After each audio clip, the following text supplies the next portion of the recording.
Hoje vamos falar do golpe, né? Então, nos caminhos da esperança, né? Ele tem um início, né? Não é o início que talvez seja verdadeiro, né?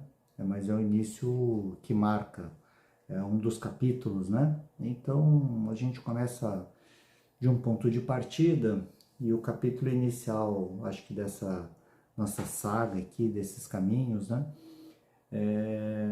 É o golpe.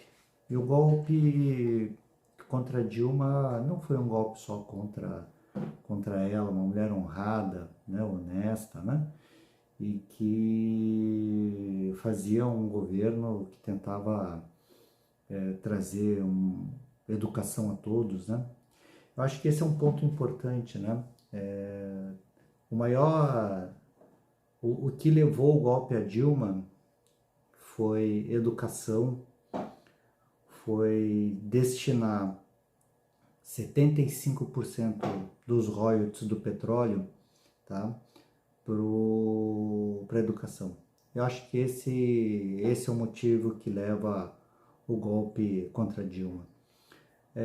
Os royalties do petróleo era todo o lucro que tinha do pré-sal, né? E esses royalties gerariam trilhões de reais para a educação.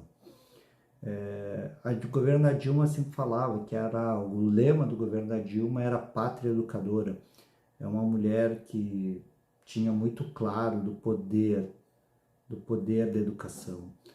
Era um grupo que tinha estudado muito sobre a maldição do petróleo. Por que a Nigéria, que quando descobre o petróleo, em vez de melhorar as condições sociais, ela piora? Porque piora a desigualdade. Então, barões do petróleo ricos na Nigéria e a maioria da população pobre. Por que Venezuela tem as suas dificuldades? Porque ficou focada só no petróleo e não conseguiu desenvolver a sua indústria. Por que o Oriente Médio tem sheiks riquíssimos e a população pobre? Então tem uma Dubai que é ricamente construída, mas a população construída às custas de trabalho escravo, de exploração de imigrantes, né? Então, essa maldição do petróleo foi estudado, e um modelo, por exemplo, que foi muito estudado foi a Noruega. Noruega, quando descobre os poços de petróleo, eles destinam muito dos royalties, né, do lucro do petróleo para a educação. Então, não é à toa que a Noruega se torna uma das líderes em qualidade de vida, né? E esse era o caminho que Dilma vinha tentando fazer no governo dela. Depois de 2 governos, onde um governo democrático popular, como o do Lula, que reorganiza muita coisa do SUS, a gente tem avanços importantíssimos no SUS, quando consegue ampliar o acesso à educação a todos e todas, né, as crianças, né, para que elas conseguissem chegar. Lógico que estava se trabalhando na qualidade desse ensino, na qualificação do professor, mas para isso tinha programa de aperfeiçoamento, tinha pós-graduação, tinham bolsas, o piso nacional do magistério foi instituído ali, né?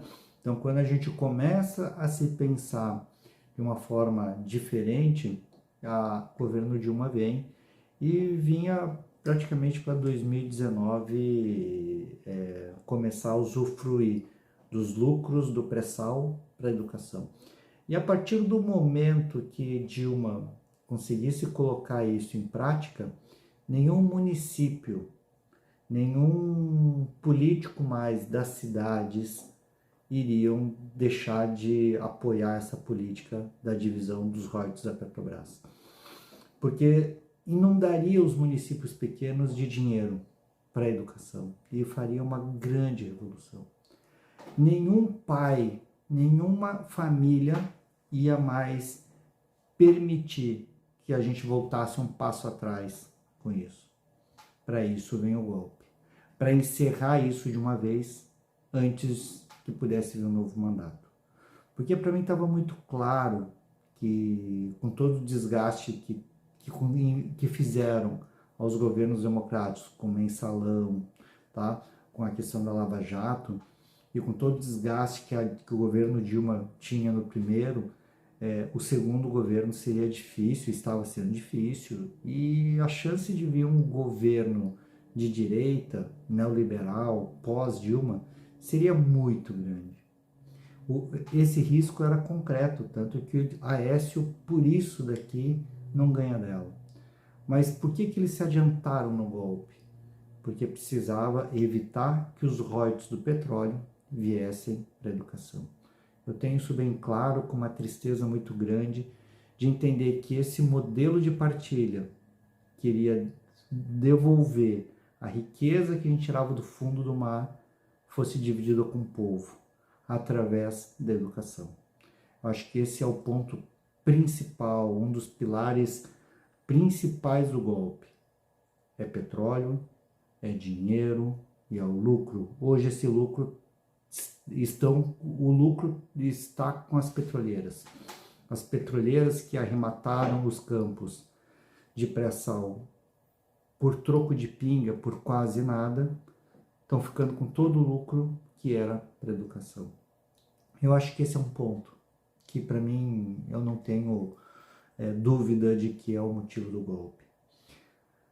E aí, eu que sou da saúde, né? Para quem não me conhece, eu sou médico sanitarista, tive o prazer de fazer uma pequena contribuição para o programa Mais Médicos, né?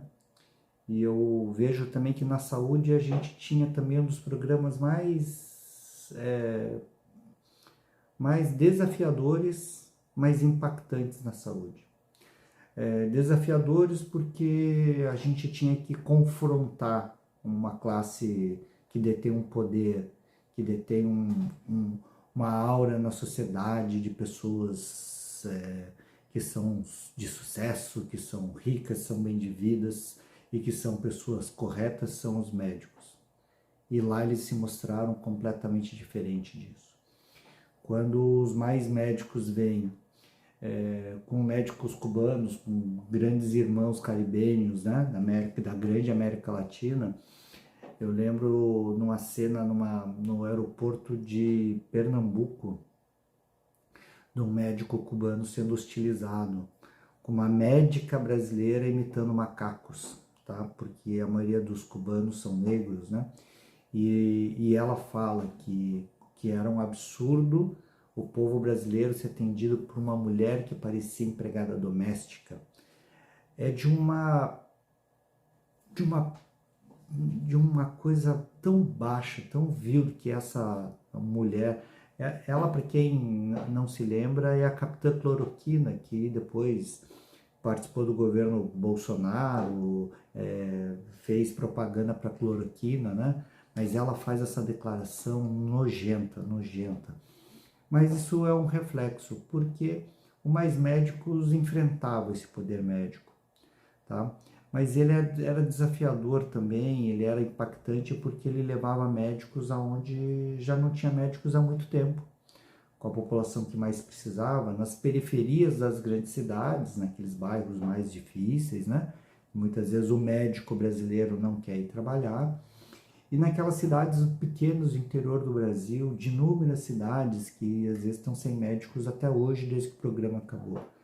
E esse programa, ele é com muita coragem, ele é instituído, e aí deixar aí um abraço todo muito caloroso a todos os colegas que construíram esse programa, né? Então, Eider aí, grande irmão aí, para você aí, cito um abraço a toda a equipe que trabalhou com isso. E aí vem um programa que muda a realidade de saúde, porque começa a ser saúde no bairro mais distante, na cidade mais interior. Isso faz uma mudança muito grande. Então, por N fatores, tá, que a gente tinha de saúde, isso confronta um poder. E querendo ou não, muito dessa classe média, dessa classe elitizada que é a classe médica, ela se revolta também e, querendo ou não, ela é altamente influenciadora na sociedade. E ela consegue também, então, trazer para a classe média um ódio a Dilma e aos partidos de esquerda, que é impressionante, né? Então são dois fatores, um menor, que fala muito da saúde, mas não que seja menor, mas não envolvia tanto dinheiro, não envolvia tantos recursos, né? Era uma questão só de justiça, de você dar condições de saúde para todos e todas. Então é uma coisa essencial, é essencial do ser humano, é essencial de uma sociedade. Ela é menor porque não envolvia tantos recursos, tá? Mas é essencial. E de um segundo pilar que ele é essencial também, que é a educação, mas que no ponto dos royalties do petróleo, grandes recursos, que falava de lucros enormes que hoje as petroleiras estão tendo, né? Então são dois pilares e pilares importantes, tá? E aí tem uma coisa que Gessé Souza fala que o que motivou o golpe, entre várias outras coisas, e eu acho que esse é um pilar importante, é que quando você dá educação para todos, né? Quando você dá a oportunidade de uma ciência sem fronteiras, de bolsas de pós-graduação, de acesso à universidade para mulheres e homens negros, acesso à universidade para mulheres e homens indígenas, né? Quando você deixa o filho do porteiro, o filho da faxineira entrar dentro da universidade, isso tira um privilégio que a elite tinha, que essa burguesia tinha. Então, esse é um privilégio que eles não queriam. Eles até aceitam dividir, aceitam mais ou menos, né? Até aceitavam dividir a sala de embarque do aeroporto. Mas ver o filho dele dividindo a sala de aula com a filha da faxineira, a filha do porteiro, com uma menina negra, um rapaz indígena, não, isso era demais para eles. Esse privilégio da universidade pública de qualidade tinha que ser só para a elite, só para essa burguesia.